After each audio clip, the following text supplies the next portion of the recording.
আসসালামু আলাইকুম, স্বাগতম জানাচ্ছি বিবিসি নিউজ আন্তর্জাতিক সংবাদে। শুরুতেই সংবাদ শিরোনাম, এরপর বিস্তারিত। মার্কিন ট্যাঙ্কারে ইরানের হামলায় নিহত এক। ইরান লেবাননের যৌথ হামলায় ধ্বংসস্তূপ তেল আবিবের একাধিক ভবন। প্রথম বক্তব্যে যে হুঁশিয়ারি দিলেন মোজতবা খামেনি। আইতেলের দাম বাড়লে যুক্তরাষ্ট্রের ইনকাম ভালো হয়, ট্রাম্প। দর্শক, এতক্ষণ শুনছিলেন সংবাদ শিরোনাম। এখন বিস্তারিত। আপনি যদি ইসরায়েলের ধ্বংস চান এবং মুসলিমদের পাশে থাকেন, তাহলে ভিডিওতে লাইক করে চ্যানেলটি অবশ্যই সাবস্ক্রাইব করে দিবেন এবং আপনার মূল্যবান মতামত অবশ্যই কমেন্টে লিখে জানিয়ে দিবেন। এখন বিস্তারিত। মার্কিন ট্যাঙ্কারে ইরানের হামলায় নিহত এক। পারস্য উপসাগরে অনুমতি ছাড়া চলাচলকারী নৌযানে হামলা অব্যাহত রেখেছে ইরান। এরই অংশ হিসেবে বুধবার রাতে দুটি তেলবাহী ট্যাঙ্কার আক্রমণ করে দেশটির বিপ্লবী গার্ড কর্পস আইআরজিসি। এর মধ্যে একটি ছিল মার্কিন জাহাজ। এতে তাৎক্ষণিকভাবে একজন নিহত হয়েছে বলে জানিয়েছে আল জাজিরা। হামলার পর ইরান একটি ভিডিও প্রকাশ করেছে, যাতে তাদের দাবি অনুযায়ী একটি বিস্ফোরক বোঝাই নৌকা ইরাকি জলসীমায় মার্কিন মালিকানাধীন একটি তেলবাহী ট্যাঙ্কারে আঘাত হানার মুহূর্ত দেখানো হয়েছে। বুধবার রাতের হামলায় আক্রান্ত হওয়া দুটি জ্বালানি ট্যাঙ্কারের মধ্যে এটি একটি ছিল। ওই হামলায় অন্তত একজন ক্রু সদস্য নিহত হয়েছেন।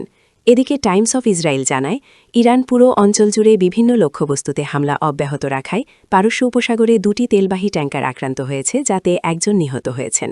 ইসলামী প্রজাতন্ত্র ইরানের ওপর যুক্তরাষ্ট্র ও ইসরায়েলের অব্যাহত হামলার মধ্যে তেহরানের কাছে একটি গুরুত্বপূর্ণ পারমাণবিক স্থাপনায় আঘাত হানার খবর দিয়েছে ইসরায়েলি সেনারা।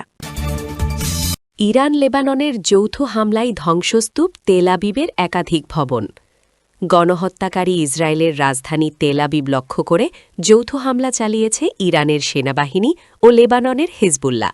এতে বেশ কয়েকটি বাড়ি ধ্বংসস্তূপে পরিণত হয়েছে।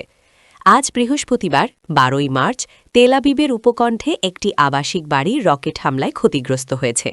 ঘটনাস্থলের ভিডিও ফুটেজে দেখা গেছে, রকেটটি আঘাত হানার পর বাড়িটির ব্যাপক ক্ষতিগ্রস্ত হয়েছে। স্থানীয় সংবাদ মাধ্যমের প্রতিবেদন অনুযায়ী রকেটটি হিজবুল্লাহ নিক্ষেপ করেছে। হিজবুল্লাহ দাবি করেছে, তাদের এই হামলার লক্ষ্যবস্তু ছিল ওই এলাকার একটি ইসরায়েলি সামরিক গোয়েন্দা স্থাপনা।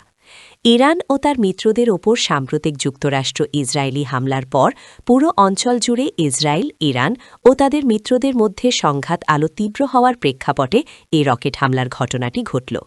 সাম্প্রতিক দিনগুলোতে ইসরায়েলের বিভিন্ন অংশ এবং প্রতিবেশী দেশগুলোতে বেশ কিছু রকেট, ড্রোন এবং ক্ষেপণাস্ত্র হামলার খবর পাওয়া গেছে। হিজবুল্লাহ ইসরায়েলি এলাকাগুলোতে একাধিক রকেট বর্ষণ এবং ড্রোন হামলা চালিয়েছে, যার জবাবে ইসরায়েল লেবাননের বিভিন্ন অবস্থানে পাল্টা বিমান হামলা চালিয়েছে। প্রথম বক্তব্যে যে হুঁশিয়ারি দিলেন মোজতবা খামেনি।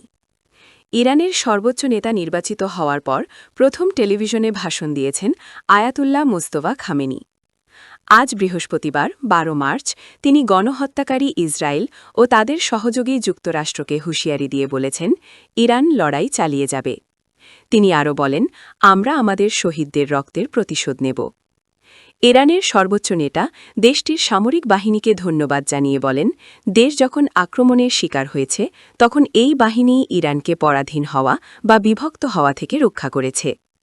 তিনি বলেন, আমি সেই সাহসী যোদ্ধাদের ধন্যবাদ জানাতে চাই, যারা আমাদের দেশ যখন চাপের মুখে এবং আক্রমণের শিকার, তখন দুর্দান্ত কাজ করছেন।